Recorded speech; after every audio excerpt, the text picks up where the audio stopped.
So we're back to school, the gentle background noise of the washing machine on overdrive and silence. It's quite nice, isn't it? It's the first time I think I've had the house to myself in about 10 weeks.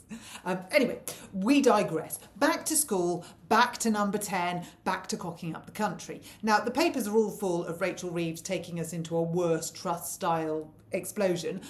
I mean, that's not news, is it? I see why they're saying it. I see why they're doing it, but it's not news. It's what we've all been saying for a long, long time. It's what we've all been living for a long, long time. But now, apparently, it's okay to put it in the Daily Mail and the Telegraph. They've just sort of woken up to it. We're screwed. So that's the first thing. And then we have a little bit of leftover chat about Angela Rayner, and this made me laugh out loud. A headline in the Telegraph, I think it was, attacks against Rayner because she's an articulate working class woman. I mean, on every level. Articulate, Angela Rayner.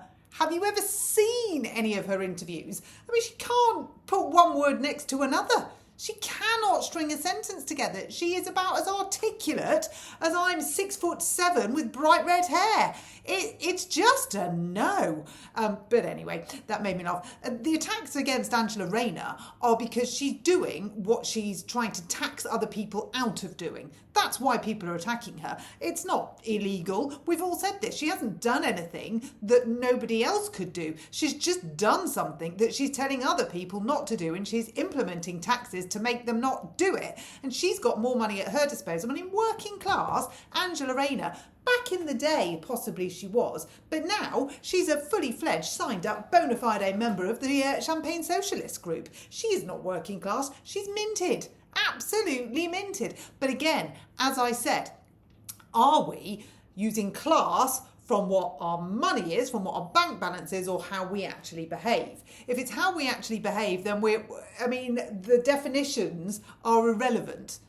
You can't buy class. And by that, I mean morals and how you behave and how you present yourself and how you are to other people. And if you have a shred of integrity, you know, that kind of thing. So anyway, the jury's out on Angela. Well, it's not out on Angela Rayner, is it? She's a hypocritical pain in the arse who vapes in a dinghy. I mean, I ask you. So, Ange, she's over in that corner.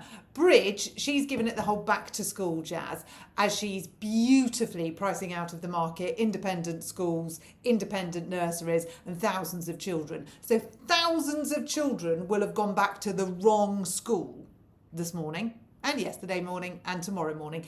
That tens of thousands of children will not have got their first choice state place, will not have got their second choice state place, will have come out of the independent sector into a state place, will have come out of the independent sector into no place, and will not be going to the nursery of their choice because their parents can't afford it, or the nursery of their choice is closed down because the nursery can't afford it, because the government is rehashing a Tory policy of 30 hours free childcare. So they're saying, oh yes, aren't we great? We've come up with this policy. It's been going for like 2 years. This is the end of the policy. So the Tories were ramping it up. The Tories put this in place. But when the Tories put it in place, they hadn't got a quit chancellor who had taxed all the nurseries out of oblivion. So when the Tories put it in place, the childcare that was being funded by the taxpayer and the government actually covered the childcare. Now Labour have got their grubby mitts on it and it doesn't cover the childcare. So what Labour are giving the providers is a tiny little bit, like their tiny little brains. So they're giving them this tiny little bit that the parents are having to subsidise, but they're not allowed to subsidise because they're not allowed to pay any extra. So who's subsidising it? Well, it's not a subsidy, is it? It's the provider. Did the provider have any money to do that? No. Rachel Reeves has clobbered them with national insurance and tax rises and cost of existing. So there is no money to cover that gap. So what do? Well, first of all, they make a lot of their child carers redundant, can't afford them.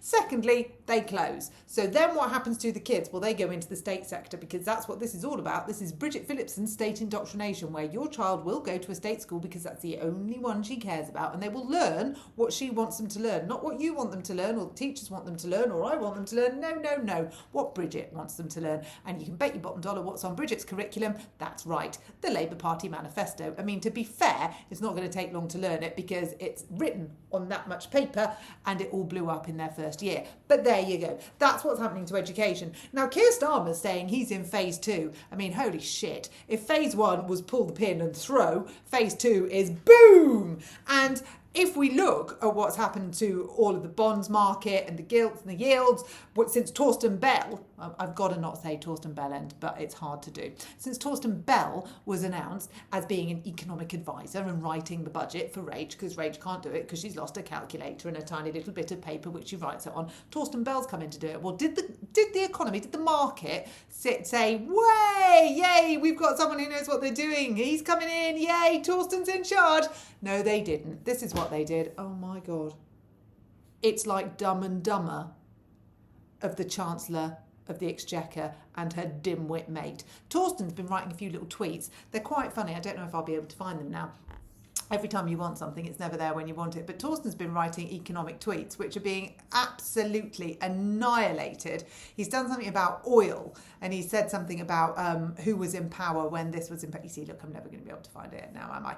I'll see if I can link it to this so you can have a little read yourself. But basically, people who actually do know about the economy and people who actually do know about markets have absolutely ripped him to shreds. And funnily enough, he hasn't replied. And this is what Labour do. You know, they chuck their tweets out and they put their headlines out and then they walk away. And then other people respond to them and it is really literally like pulling them to shreds. But they're nowhere to be seen because they don't care. They couldn't give a monkey's about you, me, anyone. So that's what's happening in the world today. It's another day of Labour implosion. It's another day of Labour gaslighting. It's another day of Labour lies. And it's another day with the opposition letting them get away with it. I mean, it's absolutely hopeless.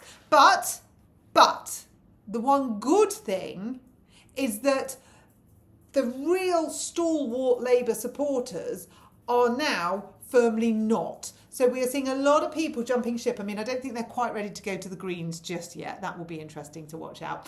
And I don't think they're quite ready to go to the Conservatives just yet. I mean, they could be going to Jeremy Corbyn. There's a possibility about that. But what they are saying is this is not what we voted for. Because a year in, well, just over a year in, all of these tax hikes and the ones that are going to come are actually physically hurting people.